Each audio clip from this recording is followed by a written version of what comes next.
Invité ici un monsieur qui a la lourde tâche de représenter le professeur Georges Armand Wonien, président de l'EDS. Nous appelons ici, pour son tour de parole, le vice-président Kone David Medra, représentant donc le professeur Georges Armand Wonien, président de l'EDS.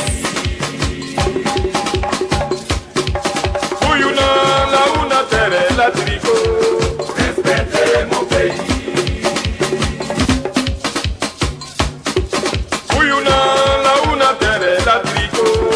Respectez le pays.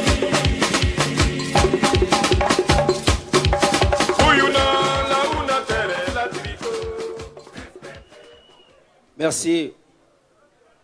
Merci. Est-ce que les militants du COJEP sont là ce matin? Est-ce que les patriotes ivoiriens sont ici ce matin? Est-ce que le peuple de Côte d'Ivoire est debout ce matin? Merci. Je voudrais, d'entrée de jeu, saluer le président du COJEP, Charles Blé Goudé, et saluer ici toute sa délégation qui a travaillé pour que nous voyions ce qui est ici ce matin. Chers frères, soyez salués.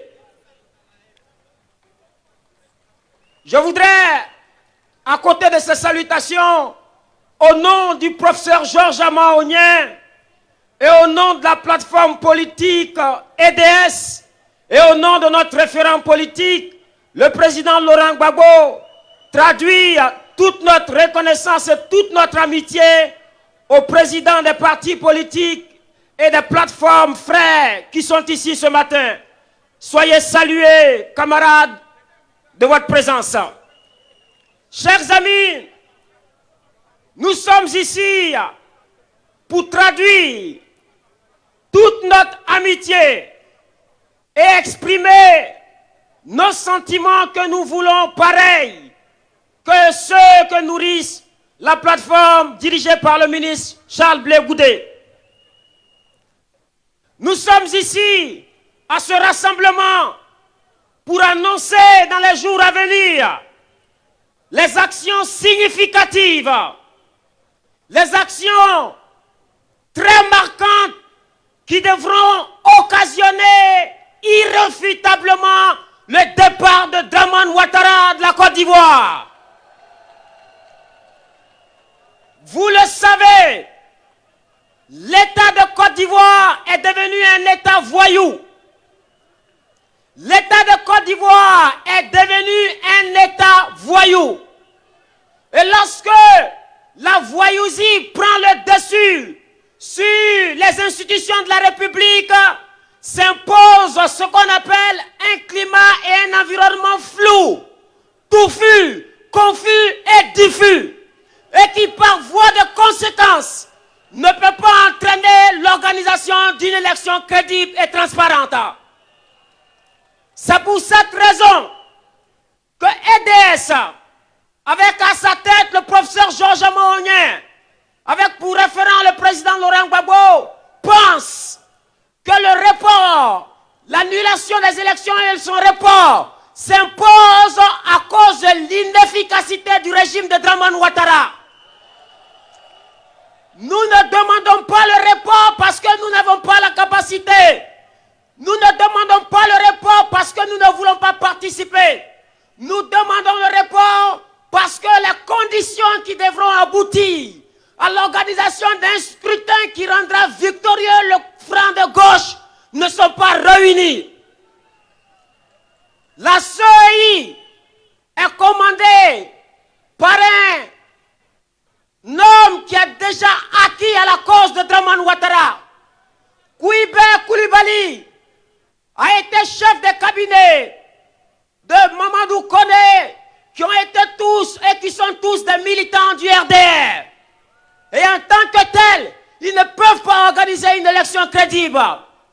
Nous ne sommes pas d'accord qu'une élection dite ou appelée une élection crédible puisse faire annuler la candidature du président Laurent Gbagbo, la candidature de Guillaume Soro et utiliser la justice pour que toutes ces personnalités soient contraintes en Occident.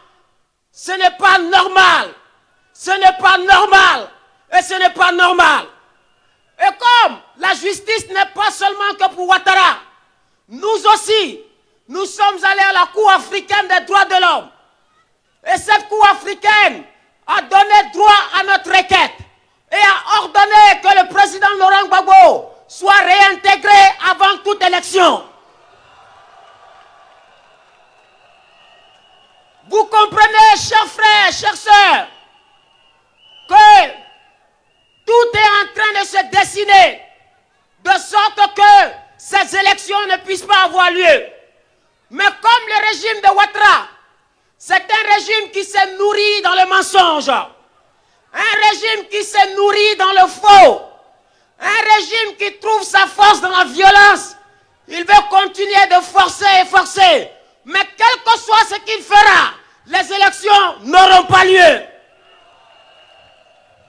De cette tribune aujourd'hui, je voudrais inviter l'Union européenne, je voudrais inviter les Nations Unies, je voudrais inviter tous les groupes internationaux.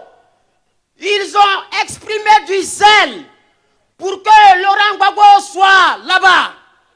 Ils se sont débattus comme ils pouvaient, d'après eux, pour imposer le droit international. Aujourd'hui, le même droit international est de notre côté. Je les invite donc à exprimer le même zèle qu'ils ont eu pour Ouattara, maintenant en faveur de l'opposition. Et à Draman Ouattara, nous étions ici ce samedi passé. Et Ouattara disposait de 17 jours pour prendre toutes les dispositions possibles pour que nous allions au dialogue politique. Aujourd'hui, samedi, il reste 10 jours. Je le dis en tant que ministre de Dieu. Si Ouattara ne saisit pas l'opportunité de ces 10 jours, si Ouattara ne tire pas la main de l'opposition pour discuter, je crains pour ce qui lui arrivera. Je crains pour ce qui lui arrivera. Chers frères, chères sœurs, restez mobilisés.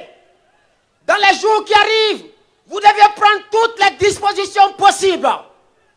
Démontrer notre volonté de faire triompher la démocratie. Démontrer notre volonté de faire triompher un état de droit. On ne peut plus accepter que Laurent Gbagbo soit contraint dans son propre pays. Je vous annonce que Laurent Gbagbo sera ici avant le 31 octobre. Charles Blé Goudé sera ici dans les jours qui arrivent. Guillaume Soro sera ici dans les jours qui arrivent. Akossi Bengio sera ici dans les jours qui arrivent. Stéphane Kipré sera ici dans les jours qui arrivent. Boga Gervais sera ici dans les jours qui arrivent. Ceux qui ne doivent plus être là, c'est Ouattara et son groupe. Merci. Et restez mobilisés pour que les jours qui arrivent, nous les traduisons par des actes. Que Dieu vous bénisse. Merci beaucoup au vice-président Koné David Medra.